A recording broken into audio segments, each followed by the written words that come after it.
अस्सलामुअलैकुम हिब्बे वतन पाकिस्तानियों। वक्त की एक बहुत बड़ी खूबी है कि ये उन लोगों को बेनकाब करता है जिनके बारे में आप वहमो गुमान भी नहीं कर सकते। इस टाइम पर यही काम इमरान खान के साथ हो रहा है। इमरान खान अपने ही ग्रुप में छुपे उन गद्दारों और बेड़ियों को पहचान नहीं पा रहा था, और अब हर आने वाले दिन के साथ इनके भयानक चेहरे जो हैं वो नज़र आ रहे हैं। फवाद चौधरी को ही देख लीजिए, इन्होंने सियासत से लातल्लुकी का इजहार प्रेस कॉन्फ्रेंस में किया था और उसके बाद अचानक से आसिम मुनीर ने इसे लॉन्च किया ताकि इमरान खान की सियासत को माइनस किया जा सके। लेकिन इमरान खान की सियासत को माइनस करने वाला कोई माई का लाल पैदा ही नहीं हुआ। ऊपर से आसिम मुनीर और फवाद चौधरी का ये रॉकेट बुरी तरह ठुस हो चुका, और फवाद चौधरी जो है वो गली गली मोहल्ले मोहल्ले और चौराहे चौराहे जलील और रुसवा हो चुका है। लोग ये देखना चाहते हैं कि इमरान खान के साथ आखिरी वक्त में कौन खड़ा है। असल में ये लोग जो थे मौसमी परिंदे थे, इम्प्लांट किए गए थे। जाहिर है जो चीज़ इम्प्लांट की जाती है वक्त आने पर उसको पीछे हटा लिया जाता है, और यही जो है वो इमरान खान के साथ हो रहा है।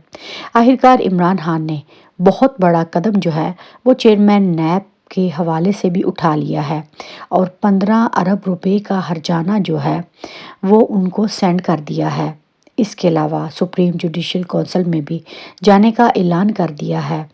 इमरान खान जो हैं वो हर कदम जो है वो फूंक फूंक कर रख रहे हैं। वो जानते हैं कि दुश्मन चारों तरफ फैले हुए हैं, लेकिन सबसे पहली जो भल सफाई है वो इमरान खान की जमात में शुरू हो चुकी है। इस्टेब्लिशमेंट को तो ये लगता है कि वो इमरान खान के बंदे तोड़ रहे हैं, बल्कि मैं तो ये कहती हूँ कि ये इमरान खान के लिए अच्छा है कि जितने भी गद्दार थे, मकरू चेहरे थे, वो पीटीआई से निकल जाएं। क्योंकि इमरान खान जो हैं वो हकीकी आज़ादी की जंग लड़ रहे हैं, और ये लोग जो थे विकेट के चारों तरफ खेल रहे थे।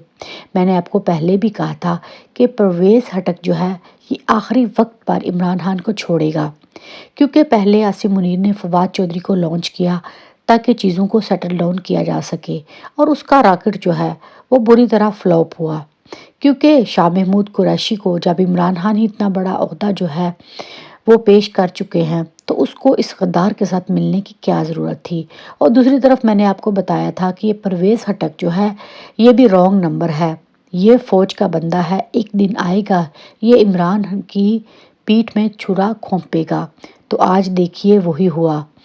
और दूसरी बात जो है इसमें हंसने वाली ये है कि जब इमरान खान ने ये कहा कि मेरी जानिब से कायम करदा मुज़ाकराती कमेटी के दो सीनियर अरकान परवेज़ हटक और असद कुरैशी को इंटेलिजेंस एजेंसियों की जानिब से जो है वो बुलाया गया था, और इन्हें सेफ हाउस में रखा गया है गैर कानूनी तौर पर, और इनको कहा गया है कि वहाँ पर प्रेस कॉन्फ्रेंस करें।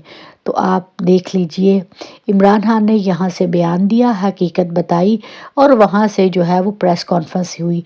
और अजीब बात यह है कि वहाँ पर जो है वो आसिम मुनीर का फेवरेट चैनल जो है जियो, वहाँ पर उनका आपको माइक ही नज़र आएगा, कोई और टीवी चैनल वहाँ पर क्यों मौजूद नहीं था। और दूसरी बात देखिए कि हामिद मीर जो कि आसिम मुनीर का सबसे बड़ा टाउट है, उसने कहा कि परवेज़ हटक और असद कैसर ने आखिरकार प्रेस कॉन्फ्रेंस में तहरीक इंसाफ के ओहदे से इस्तीफ़ा तो दे दिया, और उसका मज़ीद ये भी कहना था कि उनके खिलाफ जो प्रोपोगंडा किया जा रहा है वो गलत है। यानी कि वो इमरान खान और पाकिस्तानी अवाम को ये पैगाम देना चाह रहा था कि इन लोगों ने अपनी मर्ज़ी से पार्टी छोड़ी है। अगर इन लोगों ने अपनी मर्ज़ी से पार्टी छोड़ी है, हम इस बात को मानने के लिए तैयार हैं, तो फिर तुम ये खबर लोगों को सोशल मीडिया पर आकर क्यों दे रहे हो। ये पूरा सिस्टम जो है मुहिब्बे वतन पाकिस्तानियों बिक चुका है। इसके खिलाफ जो है वो खड़ा होना जो है इस टाइम पर जहाद बन चुका है। और दूसरी तरफ जमात इस्लामी के हाफिज़ नईमुर रहमान जो हैं वो मेयर कराची के लिए मुंतखब होने के लिए बेहतरीन उम्मीदवार हैं, और इमरान खान जो हैं उन्होंने अपने तमाम मुंतखब कौंसलर से ये अपील की है कि वो हाफिज़ नईमुर रहमान को वोट दें, क्योंकि इस टाइम पर तब्दीली बहुत ही ज़्यादा ज़रूरी है। अगर हम इस वक्त عمران خان کے ساتھ کھڑے نہیں ہوتے تو یقین مانیے عمران خان کا تو کچھ نہیں جائے گا، لیکن ہمارا اور پاکستان کا کچھ نہیں بچے گا۔ یہ چور لٹیرے ڈاکو ہیں۔ آپ مجھے ایک بات کمنٹ سیکشن میں ضرور بتائیے گا کہ اس ملک کو تباہ کرنے میں سب سے زیادہ کردار کس کا ہے؟ پارلیمنٹ کا ہے؟